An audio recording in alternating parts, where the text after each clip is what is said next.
Mantan Presiden Uni Soviet Mikhail Gorbachev meninggal pada usia 91 tahun Selasa 30 Agustus 2022 di Moskow. Ia meninggal karena penyakit serius yang telah lama dideritanya. Gorbachev dikenal memainkan peran penting dalam mengakhiri Perang Dingin. Atas perannya itu ia dianugerahi Nobel Perdamaian pada tahun 1990.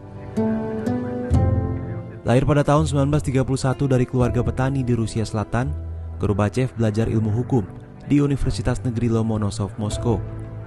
Karirnya sebagai seorang politisi terhitung cepat. Tahun 1985, saat berusia 54 tahun, ia ditunjuk menjadi Sekretaris Jenderal Komite Sentral Partai Komunis Uni Soviet. Atas jabatannya tersebut, Gorbachev menjadi pimpinan de facto Uni Soviet. Salah satu gebrakan yang dibuat Gorbachev sesaat setelah memimpin Soviet ialah mengubah sistem komunis di negara tersebut. Ia membuka sistem kerjasama yang lebih adil dengan 15 negara serikat di bawah pimpinan Uni Soviet. Ia juga menerapkan kebijakan Glasnost atau keterbukaan di Uni Soviet. Kebijakan ini memungkinkan rakyat mengkritik pemerintahan Soviet.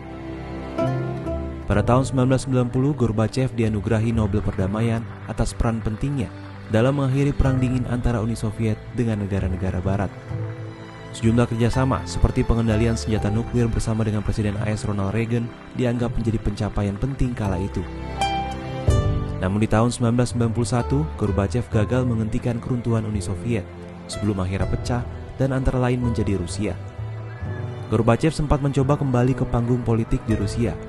Pada tahun 1996, ia mencalonkan diri sebagai kandidat presiden, namun ia hanya meraup 0,5% suara.